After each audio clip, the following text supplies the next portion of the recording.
يا مساء السكريتا، عاملين ايه؟ يا رب دايما تكونوا بألف خير. بصوا بوريكم كوباية الشاي بتاعتي وطبق الحلويات. بس بصوا هنا في شوكتين، يعني كل طبق الحلويات دوت مش لوحدي.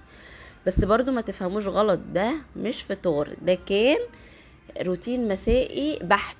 يعني ما كنتش قادرة اقوم الصبح، فعملت كوباية الشاي وطبق الحلويات. ده انتوا عارفين ان الحلويات بتهيبر وبتدي نشاط، فانا قلت اعمل كوباية شاي بالحلويات علشان خاطر اقوم اشتغل، علشان القعدة دي ما تنفعش. الكلام ده كان امبارح الجمعة الساعة 8 بالليل. انا متعودة ان انا اعمل حاجتين في اليوم، يعني مثلا لو عملت اوضه النوم مثلا اعمل جنبها المطبخ، او اعمل اوضه الاطفال، او اعمل الحمام، يعني اعمل حاجتين عشان ما بقتش اعمل الشقه كلها في يوم واحد. بس للاسف انا كنت تعبانه جدا، كنت حاسه ان انا مش قادره اقوم من على الكنبه، اللي هو انا صاحيه عايزه انام، اجي انام مش جايلي نوم، عندي خمول فظيع. فما كنتش فاهمه في ايه. بس على بالليل بقى ابتديت كده فوق، قلت لا، ما انا لو سبت الحاجة هتتراكم عليا لبكرة ومحدش هيعملها غيري. يعني انا عارفة متأكدة ان محدش هيعملها غيري، فهتتراكم وتتراكم وانا هصوت. فعلى ايه؟ رحت قلت يلا افتح الكاميرا واصور معاكم واسمي الله كده واشوف هعمل ايه. اول حاجة عملتها طبعا فضيت الأوضة كلها، لو في غسيل ولو في الملايات كلها شلتها، وابتديت حطيت الملايات في الغسالة. اول حاجة ما بحبش احط الملايات في سبت الغسيل، لان دي بتبقى بالنسبة لي كارثة. لو حطيت الملايات في سبت الغسيل بحس ان الغسيل بقى هرم ما بيخلص. فدي حاجة انا متعودة عليها، بشيل الملاية وبحطها مع الفوط، وبحطها بتاخد حطة. انا عقبال ما بخلص اوضه النوم تكون الغسالة خلصت انشرهم تمام كده. الأوضة أخدت معايا قد إيه؟ أخدت معايا ساعة وربع، آخرها معايا بأمانة كانت ساعة وربع. ده عشان كمان أنا ما كنتش قادرة أتحرك، فكنت اللي هو بطيئة شوية على فكرة. المهم بعمل إيه؟ شفتوا أول فيديو وريتكم قطعتين كده بتوع المكنسة. في قطعة كده اللي هي بتاعة المكنسة صغننة، اللي هي بتاعة الفرش، بجيبها وشفطت المرتبة وشفطت الستورة. الستارة كده مهما تنفضي فيها تحسي برضو ان فيها زي ايه، ريش كده بسيط قوي، زي ترابة وخفيفة قوي. انا عايزة اقول لكم بالايد بتاعة المكنسة بتطلع وبتبقى زي الفل، وما بتنطورش التراب وراها لو نفضتي. فموضوع التنفيض دوت لو انت لسه بتعمليه واتفرجتي عليا ارجوكي بطليه.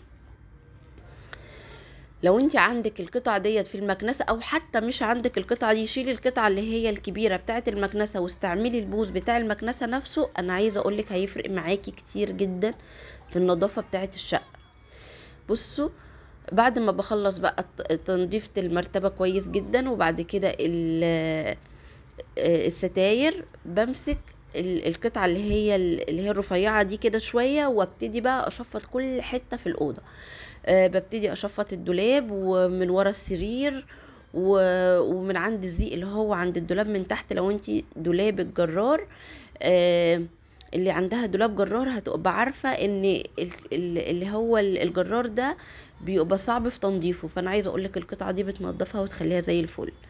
بصوا، وبمسك اللي هي القطعة اللي هي تحت المرتبة دي، وبرضو بشفطها كويس قوي، علشان بيبقى فيها زي وبر خفيفة كده بتخش فاللي هو بصوا بلحق كده اشفط كل حتة كل حتة، بمسكها كده بشفطها. وتحت السرير برضو كده ببتدي بالحتة الرفيعة دي ادخل كده بزيق بسيط وابتدي اشفط كل حتة انا ايديا طايلها ببتدي اشفطها. وبعد ما بخلص والدولاب والبيبان وورا الكومودينو وكله، ابتدي بقى اعمل الشباك.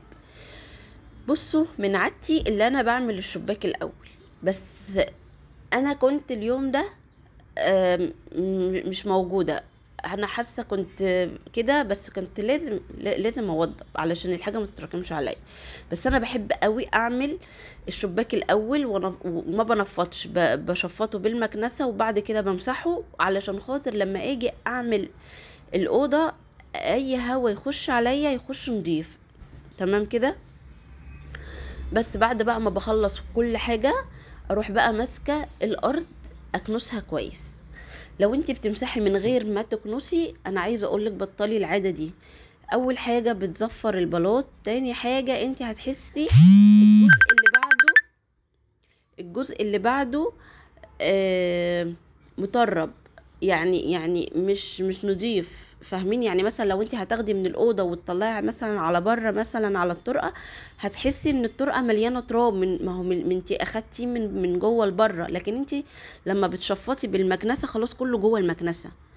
تمام كده؟ انتوا فاهمين وجهه نظري؟ بس بعد بقى ما بخلص بقى تشفيط وكل حاجه، ببتدي بمسك بقى ايه حته قماشه كده نظيفه، وابتدي ميه فيها شويه كلور بساط قوي قوي قوي وشويه صابون، وابتدي ألمع كل حته في الاوضه. وببتدي بقى امسح بقى المرايات. انا عايزه اقول لكم المرايه دي ما كانش ينفع اعملها بجلانس كده، ما كانش هيطلع، عشان فيها بقى ايه زبدة كاكاو وفيها روج وفيها شوكولاتة وكان فيها ايه تاني متهيألي، وكان فيها محشي. بص هو كان عليها حاجات كتيرة قوي، فكان لازم تدبعك الاول بالحتة، بعد كده بقى اعملها بقى ايه بالمنديل ولمعها تلميعة محترمة. تمام كده. بس نوع الصابون اللي انت متعودة عليه حطيه، او اي حاجة، يعني اي حاجة معطرة شوية حطيها. تمام كده. انا بحط اللي هي فريدة ده يعني بصراحة فريدة حلو في كل روايحه اللي بلاقيه بحطه، بس انا بحب قوي قوي اللي هو ريحة الليمون. ريحة الليمون ده بيخليه بالذات بقى لو في الصيف. في الشتاء متهيألي لا، يعني بحب اللافندر اكتر. فيعني مش عارفة، بس انا بحس ان الروايح دي في المواسم، يعني في الصيف كده لما تحطي الليمون بتحسي ان انت كده ايه الشقه مفرفشه وانت مفرفشه. لكن في الشتاء كده بتحبي ان انت تعملي الحاجات اللي هي تحسسك بالدفى. على فكره صحيح، انتوا لو تلاحظوا انا في كل فيديو مش هتلاقوني اللي انا برش معطر. انا من ساعه ما خلفت بنتي وانا ما بجيبش معطرات الصراحه، بخاف عليها من الحساسيه، فبستكفى بالمنظفات اللي بحطها في الجردل يعني. لكن بقى الاول ده انا كنت بامانه بصوا في كل حته كده بحط معطر زمان قبل ما اجيب بنتي، بس دلوقتي الصراحه يعني كل مرحله وليها ظروفها، فانا بخاف اجيب معطر عشانها، هي حرام لسه برضو صغننه ونونو وبتبني نفسها، فحرام اللي هي تقعد بقى كل شويه تشم معطرات.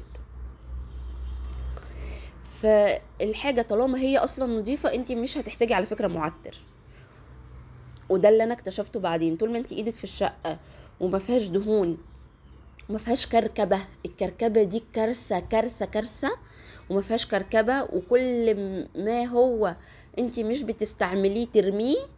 انا عايزه اقول لك الشقه هتفضل طول عمرها رايقه، وريحتها مش مكمكمه ولا ريحتها فيها حاجه وحشه. واهم حاجه برضو تهويها على الاقل كده ربع ساعه كده في اليوم، هتحسي بفرق في شقتك كده. دي كان اول حاجه المفروض تعمليها في يومك. اول ما تصحي كده تفتحي حتى لو بصوا شباك بسيط قوي قوي ما بيدخلش اي حاجه، بس تفتحوه تهووا شقتكم علشان خاطر تجددي الهواء بتاع بيتك، وعلشان خاطر الرطوبه كمان على فكره. لازم الحيطان، لان البوتاجاز والسقعه اللي بره كل ده بيعمل رطوبه في الشقه، فلازم الشقه تتهوى كويس. بس بعد بقى ما خلصت رحت ايه، دي كانت اخر حاجة، مسحت الشباك. لا اخر حاجة في المسح يعني بتاع الحاجات. مسحت كده